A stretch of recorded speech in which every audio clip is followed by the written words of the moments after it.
Like you? Like me? Like us! Oh, like us. It's Meghan like us.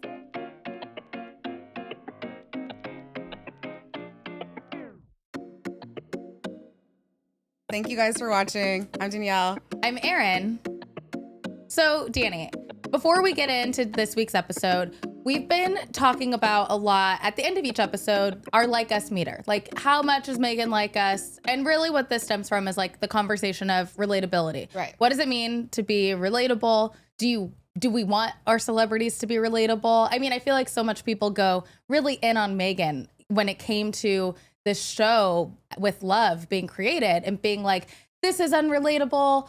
How dare she? Right. And do we need her to be relatable? Like, what does relatability mean in the context of celebrity?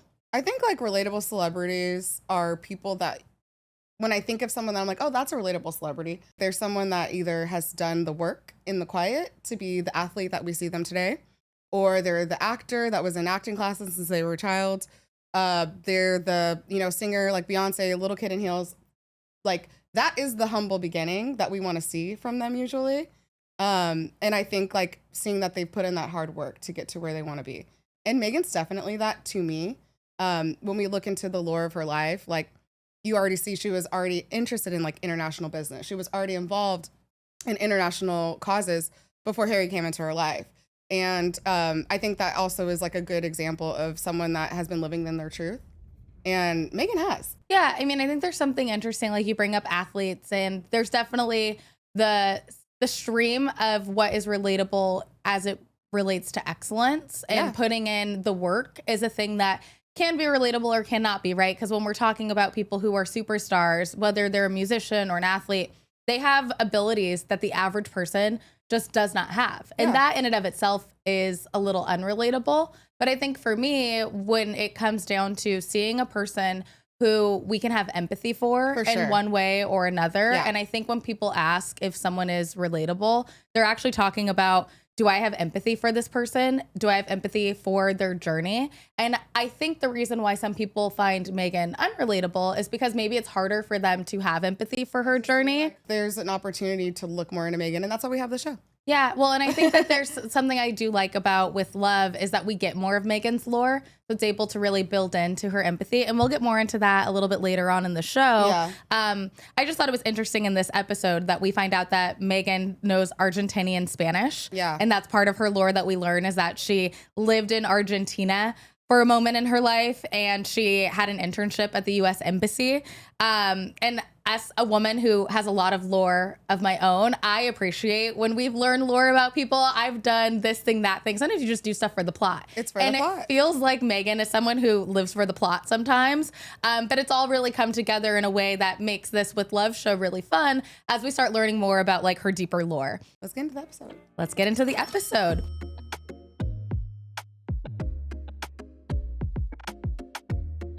Okay, so this is episode 4, Love is in the Details. And as we know, I'm the sporty girl, so I love a play-by-play. So let's get into the play-by-play of the show.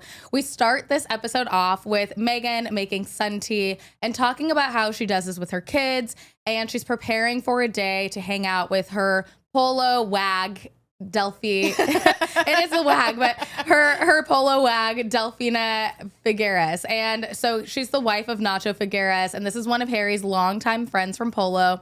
But before we get into the play-by-play of the episode, Danny, what's on the menu this episode? Okay, so on the menu this episode, we have focaccia bread, a sautéed rigatoni pasta, charcuterie, tea, mate, and also she sends her home with some dog treats. I think that's really cute. So before Delfina arrives, Meghan prepares mate and hibiscus sun tea, and she starts kind of building out these dog treats for Delphi's dog, Nina. So the teas are beautiful, and it's kind of a little like as ever plug as well. She makes the bags with dried hibiscus and dried Meyer lemons, and she mentions making sun tea with her grandmother as a child. And it's really cute. The camera person, they have this banter back and forth each episode. And this time he asks her if she was doing dried hibiscus and dried Meyer lemon sun tea. And she laughs and she's like, no, it was probably like a Lipton bag. Yeah, he's like, wait, when you were a kid, this is the tea you were making with your grandma, these dried hibiscus leaves. And she's like, huh, No. And she's like, I think it was in a mason jar, and then like quickly corrects herself to be like, honestly, it probably wasn't even a mason jar. I probably was using a spaghetti jar. And I hear that, and I'm like, she was a Prego girl like me. I get it. We're just rinsing out the marinara sauce and adding some sun tea in it. I've never done that, but shout out to you guys who are. I liked it. I actually like in this section where she's talking about mate in the ceremonial way that people usually drink mate. And she also makes sure to say that it's a very acquired taste. It tastes like rope.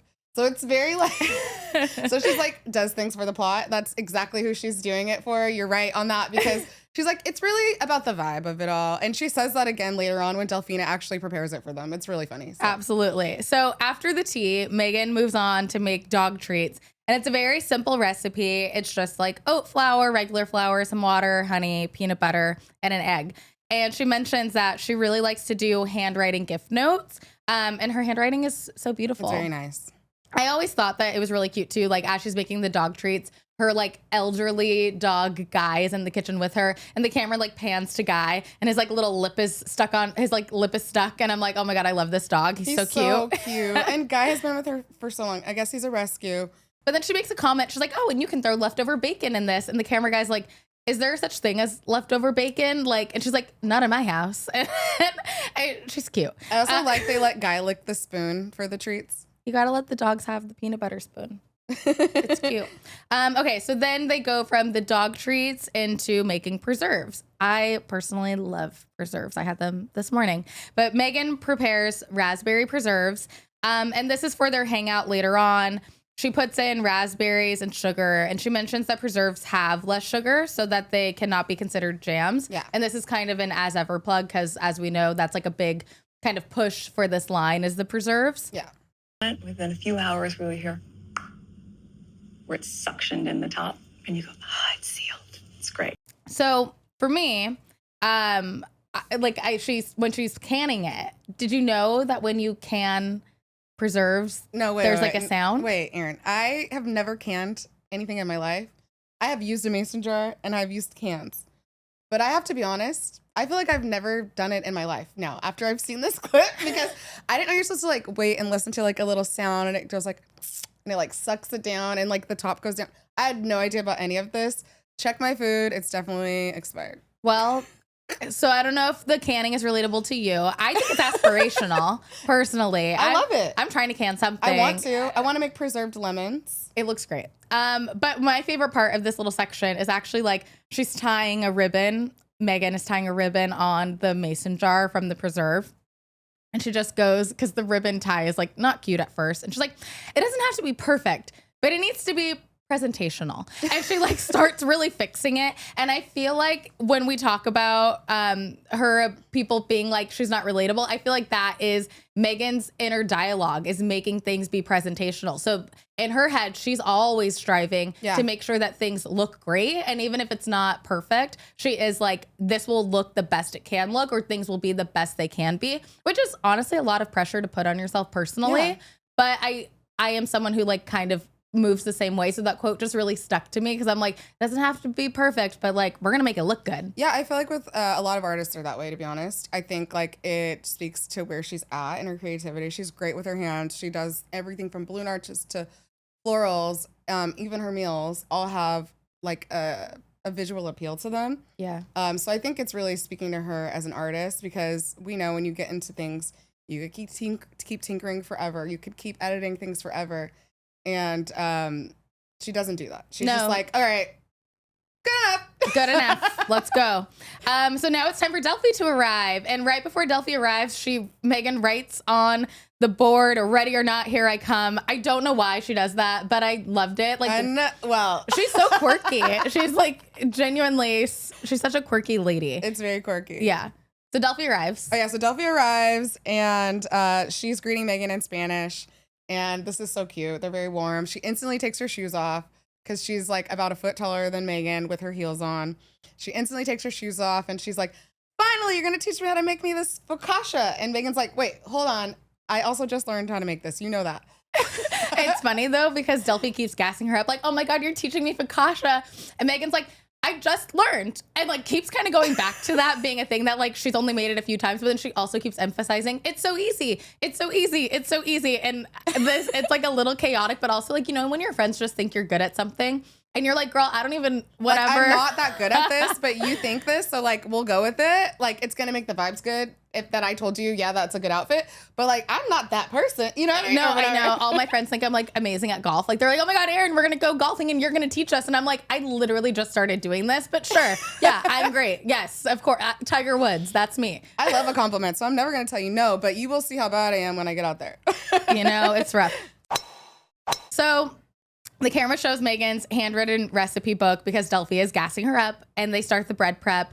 They start preparing the dough, and Delphi's talking about how that they never really cooked together, but Meghan reminds her that there was a time that they had asado after one of the boys' polo matches. They hit the asado. And this is why they are WAG sisters, and in the best way. Yeah, but she's like, so cute. we're making meals together. Like, that's cute. So then once the bread is prepped, they have to wait, so they go on a hike while they wait.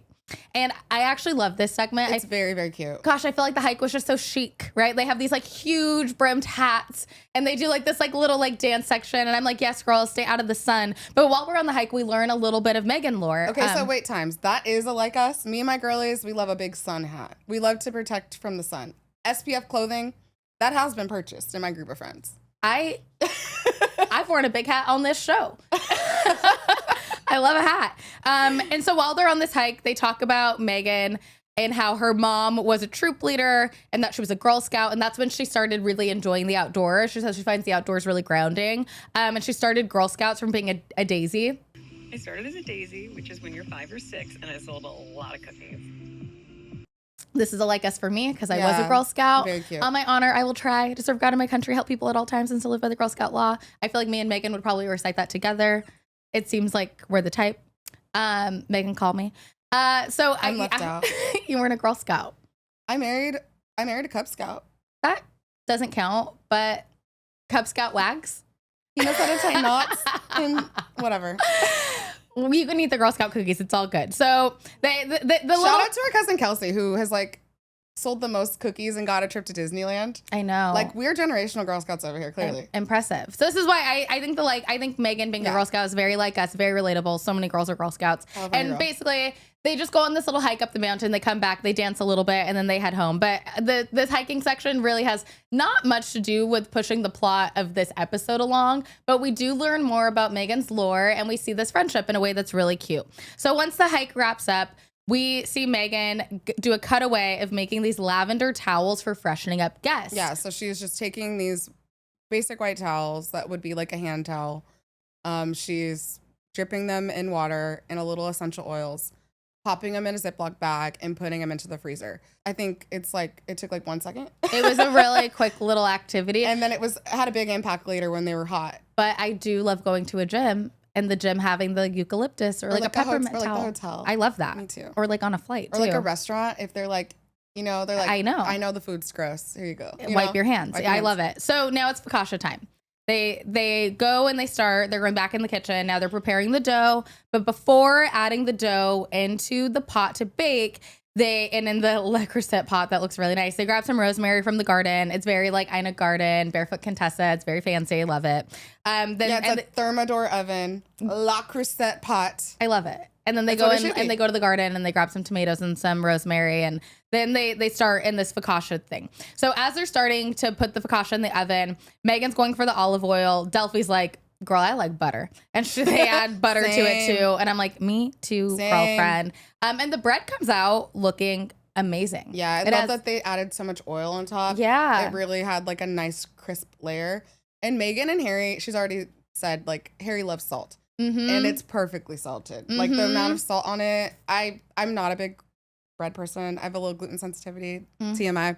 But I would eat that. I felt like it was like also like a little ASMR, like as they're crunching. It was just perfect. Yeah, it did have a sound. Yeah.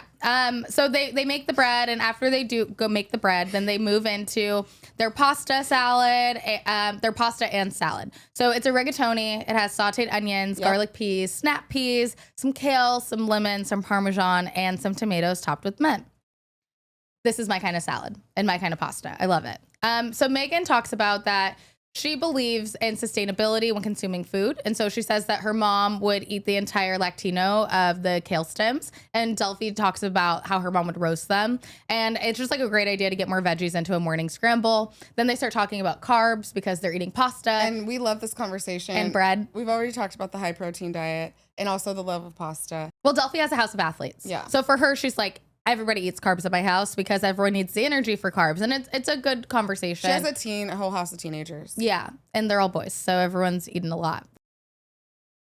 And Delphi makes a joke about having like the salt shaker muscle. And it's a word in Spanish about you have this muscle and you, because you're shaking the salt so much. And I thought that was really funny. They like are grating a half pound of cheese. And it's something that's really fun about what they're making in this episode is that Meghan really goes for it. She's like making so much because now it's a lot of food. It's a lot of food. It's way too much food, honestly, for two friends, but it's perfect for the crew. Exactly. And the two friends. Exactly. Because there's a lot of extras. Because now on top of having the pasta, the salad, the bread, there's a charcuterie board.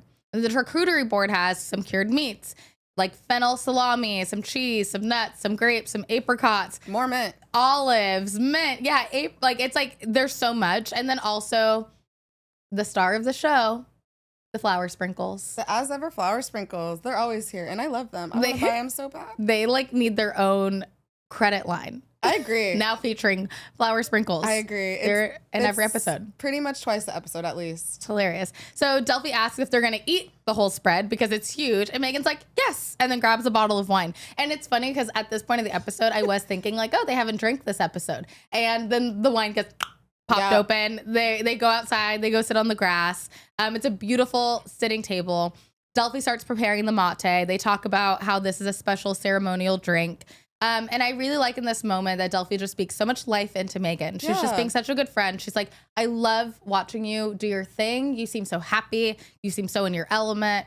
And I just think that's a marker of a real friend. Yeah, I mean, she loved even hearing like Meghan's old stories about when she was little. And I mean, that's really showing the investment in the friendship. Yeah, I thought it was great. And then my favorite part is Pula, Meghan's dog, is running around trying to eat the food. And I'm just like thinking there's a sound on TikTok and it's like, I love a good bad dog. Oh yeah. And like, this is Pula. Like, just like, she's so cute, such a good dog, but also being so naughty, trying to eat the people food. And Meghan finally gives her a breadstick. And that's kind of the end of the episode is Pula finally gets what she wants, which is the people food. She just throws Pula a breadstick. She's like, go, just get out.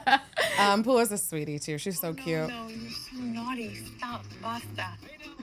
Okay, Erin. So we're at the end of the episode now. How many likes do you got?